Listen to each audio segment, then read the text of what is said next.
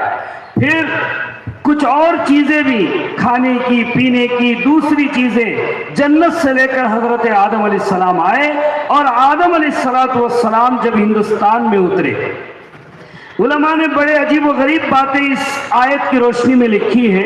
چنانچہ علماء اکرام لکھتے ہیں، حضرت آدم علیہ السلام جب جنت کی چیزوں کو لے کر ہندوستان کی سرزمین پر اترے تو اس وقت کعبۃ اللہ جو اللہ نے مکے میں بنایا تھا، اس وقت بنایا تھا جب زمین اللہ نے بنانے کا ارادہ کیا، اسی وقت اسے بنایا تھا۔ اس کو آباد کرنے کے لیے آسمان سے پہلے فرشتے اترتے تھے، پھر بعد میں اللہ نے جناتوں کو پیدا کیا، جنات کعبۃ اللہ کو آباد کرتے تھے۔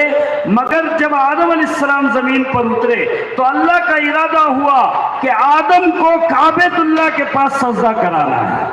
تو چنانچہ حضرت آدم علیہ السلام کی تفسیر ابن کثیر میں ہے کہ حضرت آدم علیہ السلام ہندوستان سے چل کر کعبۃ اللہ کو گئے، 500 عمرے آدم نے کی اور 300 حج حضرت آدم علیہ السلام کیے تھے۔ ہندوستان سے نکلنے کے بعد جب آپ مکے میں رہنا شروع کیے تو ہر سال حج کرتے تھے، لیکن ہندوستان سے آپ نے عمرے 500 کیے اور حج 300 کیے۔ تو علماء نے لکھا ہے اللہ نے سے پہلے مسجد بنایا تو اس مسجد کو سجدہ کرنے کے لیے سب سے پہلا انسان اللہ نے ہندوستان میں بھیجا۔ اللہ نے کعبے کو بنایا تو سب سے پہلا حج کرنے کے لیے ہندوستان سے آدم کو بھیجا۔ اللہ نے کعبۃ اللہ کو بنایا تو سب سے پہلے عمرہ کرنے کے لیے ہندوستان سے آدم کو بھیجا۔ تو علماء نے لکھا ہے کہ دنیا مٹ سکتی ہے، ہندوستان سے اسلام کو کوئی مٹا نہیں سکتا۔ اسلام سب سے پہلے نبی ہندوستان میں آئے، سب سے پہلا حج ہندوستان سے ہوا، سب سے پہلا عمرہ ہندوستان سے ہوا۔ چنانچہ حضرت آدم علیہ السلام ایک لمبی زندگی جنت میں گزارتے رہے، اور حضرت آدم علیہ السلام اپنی زندگی جو ہندوستان میں انہوں نے گزاری ہے وہ بہت زیادہ آپ روتے ہوئے گزارتے رہے۔ علماء نے لکھا ہے حضرت آدم علیہ السلام جب جنت سے زمین پر آئے، آپ کے دل کو بڑا دکھ ہوا کہ جنت جیسی دنیا جہاں اللہ نظر آتا تھا، دنیا کی ہر انسان کی ہر خواہش وہاں پوری ہو سکتی، بغیر محنت کے کھانا مل جاتا، آرام اور آشائش کی پوری چیزیں وہاں مل جاتی۔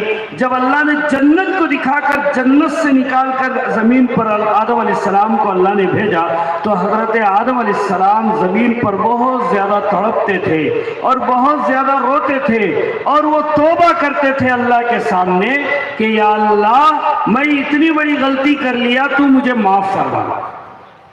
چنانچہ اللہ تعالیٰ نے حضرت آدم علیہ السلام کے توبے کو قبول کرنے کے لیے کعبۃ اللہ کا سفر شروع کیا۔ کعبۃ اللہ کا سفر، مکہ اور مدینے کا سفر آدم سے عربستان میں، ادھر حج کرنے کے لیے عربستان میں، ادھر حج کرنے کے لیے حضرت آدم کعبۃ اللہ کا سفر کیے۔ اور آپ کو معلوم ہے کہ حاجی کے لیے فرض ہے عرفات کے میدان میں جانا۔ اگر 1 سیکنڈ کے لیے بھی حاجی عرفات کے میدان سے گزر گیا تو وہ حاجی ہو گیا، اگر اس نے 1 سیکنڈ کے لیے بھی عرفات میں نہیں گیا تو پھر وہ حاجی نہیں ہو سکتا۔ آپ کو معلوم ہونا چاہیے کہ عرفات کا جو میدان ہے اس کا نام عرفات کیوں رکھے ہیں؟ عرفات کسے کہتے ہیں؟ عرفات نام ہے عربی میں پہچاننا۔ حضرت آدم اور حوا عرفات کے میدان میں آ کر مل گئے۔ جب آدم نے حوا کو دیکھا، حوا نے آدم کو پہچان لیا۔ یہ سالوں پرانی جو میاں بیوی کا رشتہ جنت میں تھا، سالوں کے بعد عرفات کے میدان میں میاں بیوی ایک دوسرے کو پہچان لیے تو اللہ نے اس زمین کا نام عرفات کا میدان ہے۔ جب آدم اور حوا کی پہچان اور ملاقات یہاں ہوئی عرفات کے میدان میں، تو اللہ نے قیامت کے صبح تک کے لیے عرفات کے میدان میں آنا فرض کر دیا۔ جب عرفات کے میدان میں آدم و حوا کی ملاقات اور پہچان ہوئی تو اللہ نے ان کو حکم دیا کہ مکے میں کعبۃ اللہ کے پاس تم زندگی بسر کرو۔ تو انسانوں کی سب سے پہلی زندگی میاں بیوی کا رشتہ جنت میں بنا۔ جنت میں اللہ نے آدم و حوا کی شادی کی، جنت میں آدم و حوا کو اللہ نے جوڑا بنا کر زندگی دی۔ زمین پر آئے آدم و حوا دونوں الگ الگ تھے، سالوں کے بعد جب ملے تو ان کی زندگی آدم و حوا کی شروع ہوئی کعبۃ اللہ کے پاس۔ کعبۃ اللہ کے پاس جب آدم و حوا کی زندگی شروع ہوئی تو اللہ نے ہر سال ایک لڑکا ایک لڑکی آدم علیہ السلام کو دیتا رہا۔ اس طرح دنیا میں انسان پیدا ہونا شروع ہو گئے۔ حضرت آدم اور حوا سے یہ انسانوں کی دنیا آباد ہوئی۔ جب دنیا آباد ہوتی چلی گئی، حضرت آدم علیہ السلام نے کعبۃ اللہ میں اپنی زندگی گزاری، مکے میں زندگی بسر کیے۔ آپ کی آخری سانس سے مکے میں چلی گئی، آپ کی اولاد مکے میں زندگی گزارتی رہی، آپ کی اولاد بھی کعبۃ اللہ میں دفن ہو گئی۔ علماء نے لکھا ہے کعبۃ اللہ کا طواف جو آج لوگ حاجی حضرات جا کر کرتے ہیں، اس کے نیچے کئی نبیوں کے خبر ہے، اس لیے کہ پہلے زمانے میں اتنا بڑا طواف کرنے کی جگہ نہیں تھی۔ پہلے زمانے میں ہر نبی خواہش کرتے تھے میری موت آ جائے تو مجھے دفن کعبۃ اللہ کے چھاؤں میں مل جائے۔ اللہ تعالیٰ نے اس کعبۃ اللہ کے لیے جگہ بنا دیا ہے۔ اللہ تعالیٰ نے اس کعبے کو بنایا، اور کعبۃ اللہ بننے کے بعد حضرت آدم کے بعد سب سے بڑے نبی دنیا میں آئے تو وہ حضرت نوح علیہ السلام ہے۔ اور نوح علیہ السلام کا قصہ بہت مشہور ہے۔ اللہ نے قرآن میں ایک سورہ اتارا ہے، اس کا نام سورہ نوح۔ حضرت نوح علیہ السلام جب دنیا میں آئے، زمین پر شرک ہی شرک تھا، زمین پر کفر ہی کفر تھا۔ لوگوں کو آپ نے محنت کی، 950 برس اللہ کی طرف بلائے، لوگ ان کی بات ماننے کے لیے تیار نہیں تھے۔ اللہ کا غصہ پھوٹ گیا، آسمان سے بارش، زمین سے پانی کے چشمے، فوارے، آسمان کی بارش اور زمین کے چشمے دونوں مل کر پوری دنیا کو غرق کر دیا۔ کعبۃ اللہ کی دیوار بھی گر گئے۔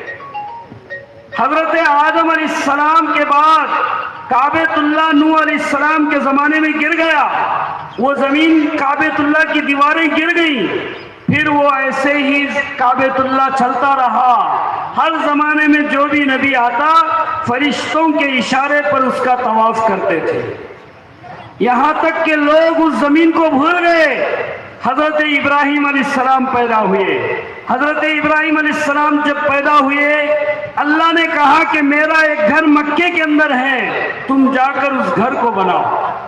حضرت ابراہیم فلسطین سے، پالستینہ جسے تیلگو میں بولتے ہیں، فلسطین سے نکل کر مکے کو آئے، اور جب آ کر پہاڑوں میں دیکھا کہ وہاں کوئی اللہ کا گھر نہیں ہے، وہاں کوئی مسجد نہیں ہے۔ اب ان کا اللہ کا حکم ہے وہاں مسجد بناؤ، وہاں میرا ایک پرانا گھر ہے، اس گھر کو تم کھڑا کرو۔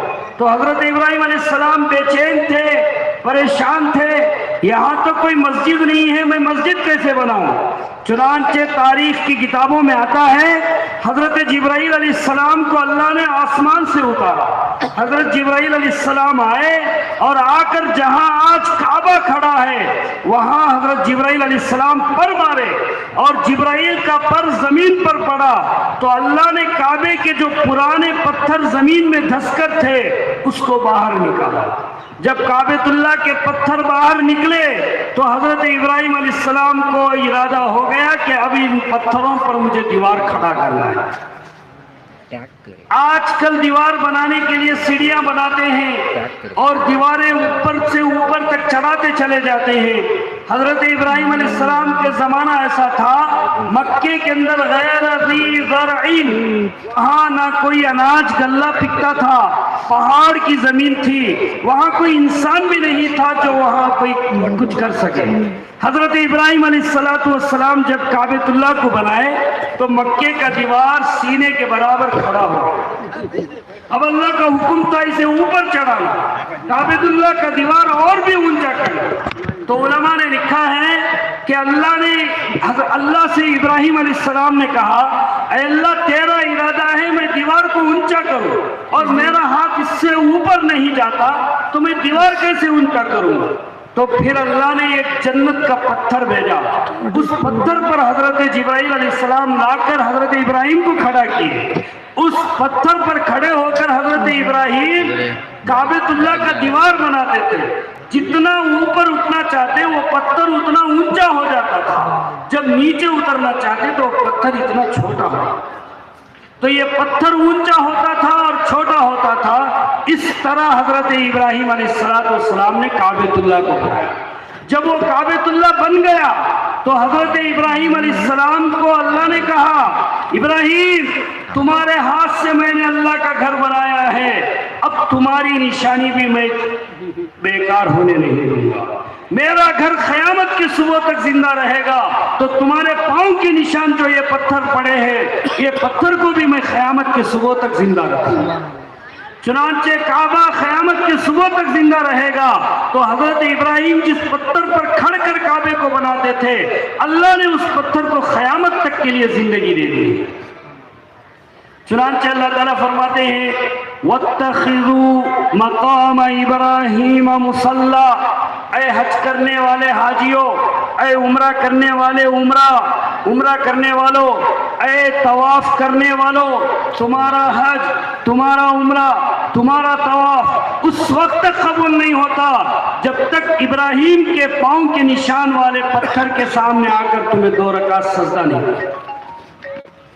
حضرت اللہ نے کہا میرے گھر کا طواف جو بھی کرے گا ابراہیم کے اس پاؤں کے پتھر کے پاس آ کر 2 رکعت نماز ضرور پڑھے گا۔ تو اللہ نے قیامت کی صبح تک کے لیے ابراہیم کے اس پتھر کو اللہ نے زندہ بھی رکھا اور وہاں نماز پڑھنے کو امت کے لیے ضروری واجب کر دیا ہے۔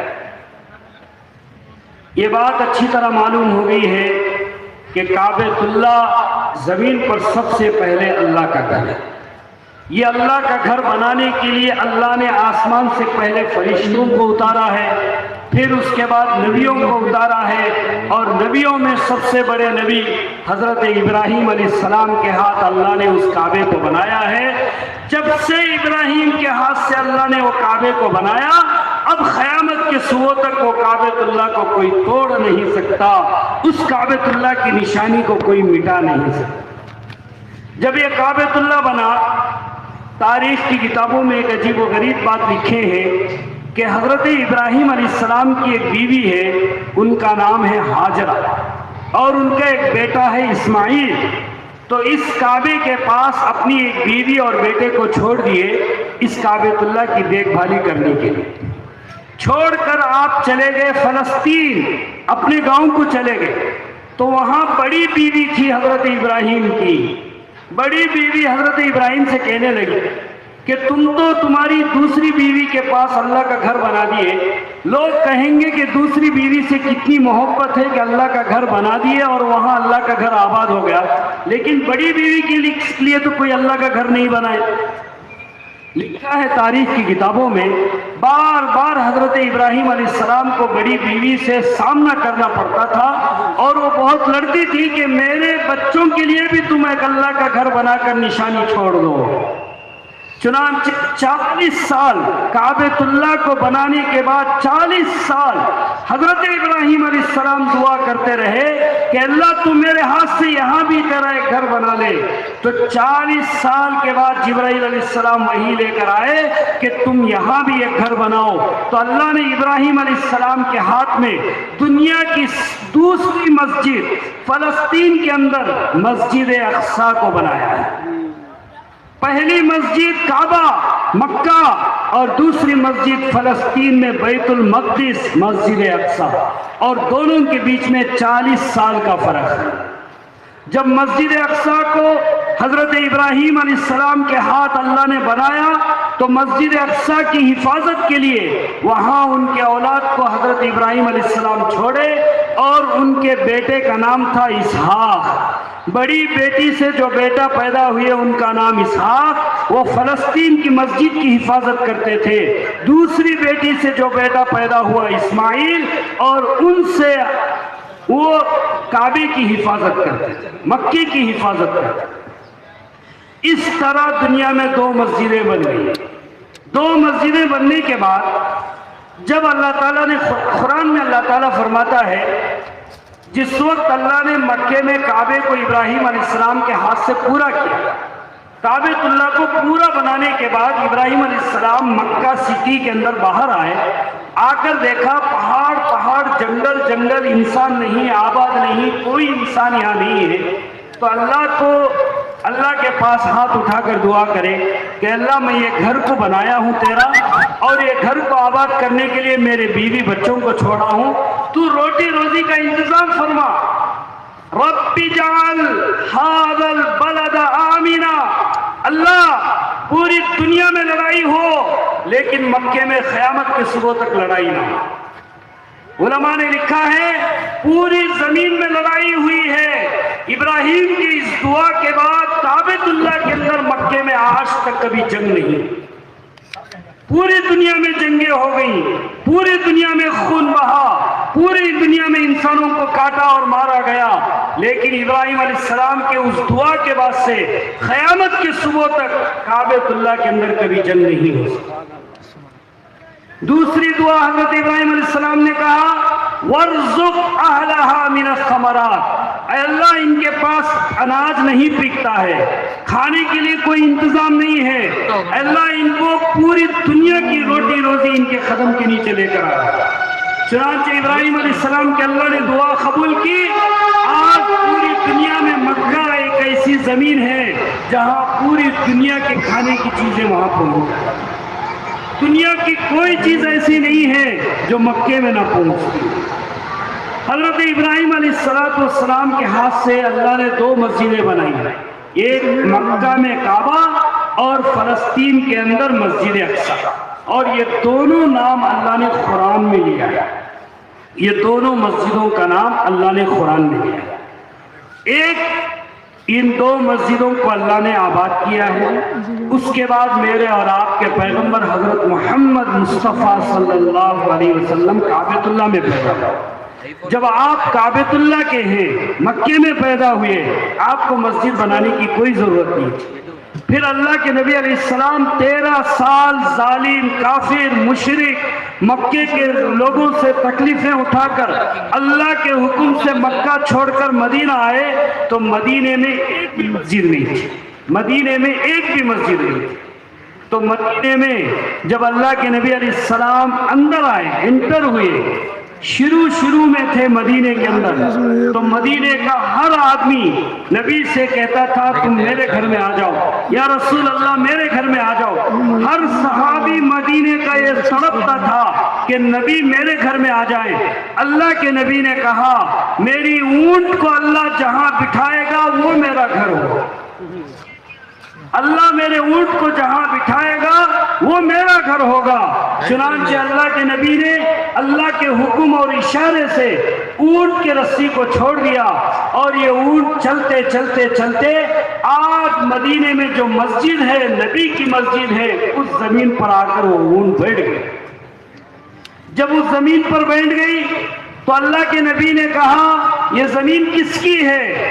تو مدینے والوں نے کہا کہ 2 یتیم بچوں کی ہے جن کا باپ دنیا میں نہیں ہے۔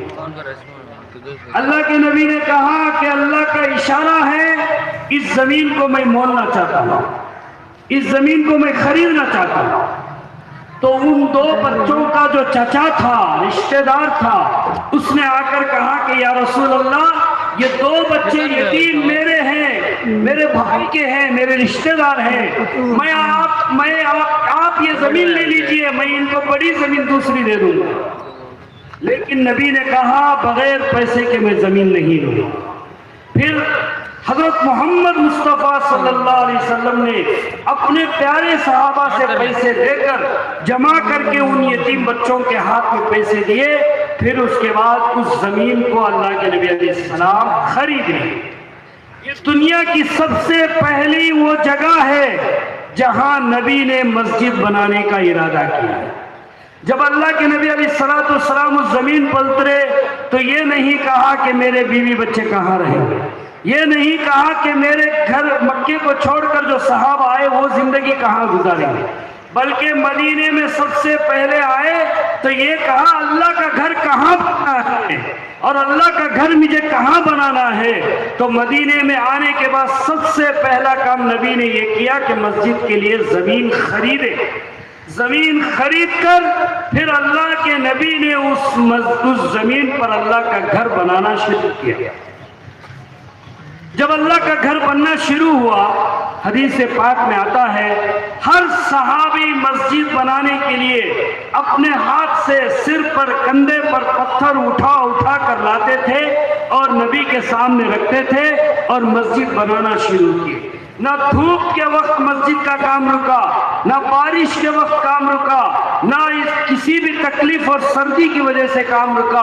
رات اور دن صحابہ ایک جان ہو کر اس مسجد کے لیے اپنا جان اور اپنا مال اپنا وقت لگائے۔ پھر اللہ نے وہاں ایک مسجد بنائی۔ مسجد بنانے کے دوران حضرت عمار بن یاسر رضی اللہ عنہ جو صحابہ میں بہت اچھے صحابی ہیں، وہ پتھر اٹھاتے تھے، پورے صحابہ ایک ایک پتھر اٹھاتے تھے، حضرت عمار بن یاسر دو دو پتھر اٹھاتے تھے۔ اللہ کے نبی علیہ السلام ان کی تکلیف کو دیکھ کر اللہ کے نبی جب وہ پتھر رکھتے تو ان کو قریب بلاتے اور اپنے کپڑے سے اپنے دامن سے عمار بن یاسر کے منہ کو پوچھتے تھے اور یہ دعا کرتے تھے کہ اللہ عمار بن یاسر نے مسجد کے لیے دنوں رات جو پسینہ ٹپکایا ہے اس کا بدلہ تو جنت ہی میں دے سکے۔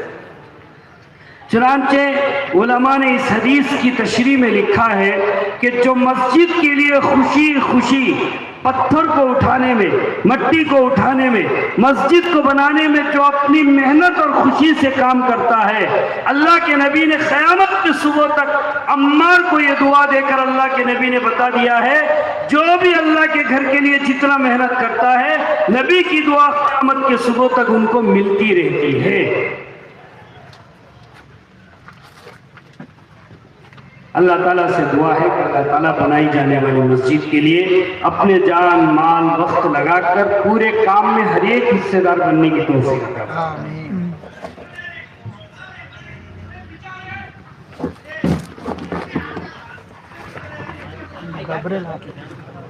بھئی ماشاءاللہ کافی دیر سے ہمارے حضرت مولانا مشتاق صاحب آپ کے سامنے بیان کر رہے ہیں اور مسجد کے تعلق سے کافی روشنی آپ کو آپ کے سامنے کر دیے کہ مسجد کی بنیاد کیا چیز ہے، آخر مسجد کی اہمیت کیا چیز ہے، اس کے تعلق سے جو ہے آپ کے سامنے بہت ساری باتیں آ چکی ہے اور ابھی اور کیونکہ مہمان بہت آ رہے ہیں۔ افسوس کا مقام تو یہ ہے کہ اتنی بڑی بات کے سامنے، اتنے بڑے کام کے سامنے ہمارے فرزندان قوم اسلام کے نام لیوا ہم سب ہر وقت جو ہے اس کا دعویٰ کرنے والے، لیکن جب ایسے پروگرام ہوتے ہیں تو ایسے موقع پہ بھی ہمارا وہاں پر نہ رہنا اور دین کے تعلق سے ہمارے خیال اتنا جو ہے کمتر رہنا، یہ بڑے افسوس کی بات ہے۔ ماشاءاللہ مائک کی آواز جو ہے ہمارے وڈلا پوری سینٹر تک جا رہا ہے اور تقریباً جب اتنا دور تک جا رہا ہے تو میں یہ سمجھتا ہوں کہ وڈلا پوری کے ایک ایک گھر تک یہ آواز پہنچ رہی ہوں گی، لیکن آپ کا اپنے گھروں میں رہ جانا، اپنی ضرورتوں میں رہ جانا اور اتنی قیمتی باتیں سننے سے پیچھے رہ جانا یہ بڑی افسوس کی بات ہے۔ میں امید کرتا ہوں کہ آپ حضرات جلد سے جلد یہاں تشریف لائیں گے، جہاں پر پروگرام کے لیے اسٹیج سجا ہے آپ وہاں پہنچیں گے۔ لوگ تفریح اور صحراؤں میں نکل جاتے ہیں، لوگ تفریح اور صحراؤں میں نکل جاتے ہیں، ہم تو وہ ہیں جو سرکار کی نعتوں میں بہل جاتے ہیں۔ لوگ تفریح اور صحراؤں میں نکل جاتے ہیں، ہم تو وہ ہیں جو سرکار کی نعتوں میں بہل جاتے ہیں۔ جاؤ تبلیغ میں کچھ چلے لگا کر دیکھو۔ اہمیت اگر آنا ہے تو علماء کرام کی مجلس میں بیٹھنا ہوگا، خانقاہوں کی مجلس میں بیٹھنا ہوگا، دینی مراکز کے اندر بیٹھنا ہوگا، اللہ والوں کی صحبت میں بیٹھنا ہوگا، یا تبلیغ کے جو پروگرامات ہوتے ہیں ان چیزوں میں آپ کو جو ہے اپنا وقت لگانا ہوگا۔ جب پھر انشاءاللہ ان باتوں کی اہمیت پیدا ہوگی۔ جاؤ تبلیغ میں کچھ چلے لگا کر دیکھو، جتنے بہکے ہوئے ہیں، جتنے بہکے ہوئے انسان ہیں سمجھ جائیں گے۔ تو میرے دوستوں، وقت کی قلت ہے ورنہ میں بہت ساری باتیں آپ کے سامنے کرتا۔ ہمارے مفتی نذیر صاحب جو تینالی سے آئے ہوئے ہیں، ماشاءاللہ بہت دنوں سے آپ کی خدمت تینالی کے اندر ریل پیٹ مسجد میں آپ خدمت انجام دیتے ہیں۔ اللہ تبارک و تعالیٰ نے بڑی صلاحیت سے نوازا ہے اور دور دراز کے سفر بھی بہت زیادہ کیے ہوئے ہیں۔ میں مہمان کو جناب مفتی نذیر صاحب کو اسٹیج میں آنے کے لیے دعوت دیتا ہوں کہ آپ یہاں پر تشریف لائیں اور ہم سب کو مستفیض فرمائیں۔ اس شعر سے میں حضرت کو بلاتا ہوں کہ انجام اس کے ہاتھ ہے، انجام اس کے ہاتھ ہے، آغاز کر کے دیکھ، بھیگے ہوئے پروں سے ہی پرواز کر کے دیکھ۔ میرے اپنے ہی اگر مجھ کو دبانے لگ جائے، میرے اپنے ہی اگر مجھ کو دبانے لگ جائے، عین ممکن ہے ابھرنے میں زمانے لگ جائے۔ میں اس شعر کے ساتھ جناب مفتی نذیر صاحب کو دعوت دیتا ہوں کہ وہ تشریف لائے اور ہم سب کو مستفیض فرمائے۔ تھوڑا سا وقت کا بھی خیال کرتے ہوئے آدھا گھنٹہ آپ بات کریں تو بہتر ہوگا، کیونکہ وقت بہت ہی تیزی کے ساتھ آگے بڑھ رہا ہے۔ مفتی نذیر صاحب۔ السلام علیکم۔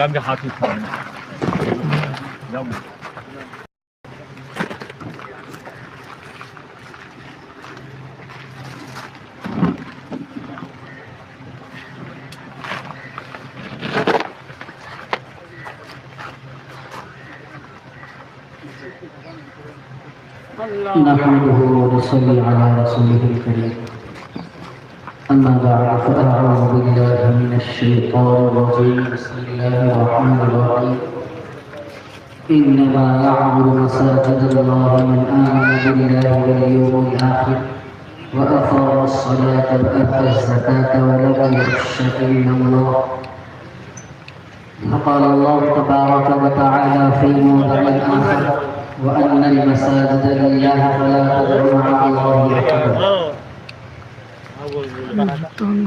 بھئی خواتین حضرات کے لیے جو انتظام ہے بیٹھنے کا، جہاں پر مسجد بننے والی ہے تو اس جگہ میں ماں بہنوں کا انتظام ہے بیٹھنے کا، اس لیے پورے محلے کے تمام ماں بہنوں سے گزارش ہے کہ مسجد کی جو جگہ ہے، نئی مسجد جہاں تعمیر ہونا ہے وہاں پر انتظام کیا گیا ہے، تمام ماں بہنیں وہاں تشریف لائیں، اور یہ جو پروگرام ہے دور دور سے مہمان آئے ہیں اور دین کی باتیں ہو رہی ہے، آپ وہاں پر بیٹھ کے ضرور سنیں، انشاءاللہ ہم سب کے لیے ہدایت کا ذریعہ بنے گا۔ عن أبي هريرة رضي الله تعالى عنه قال قال النبي صلى الله عليه وسلم حب البلاد إلى الله تعالى مساجدها وأبغض البلاد إلى الله أسواقها۔ وعن عائشة رضي الله تعالى عنها قال كان النبي صلى الله عليه وسلم ببناء المساجد في الدور وأن تنظف وتطيب. صدق الله العظيم.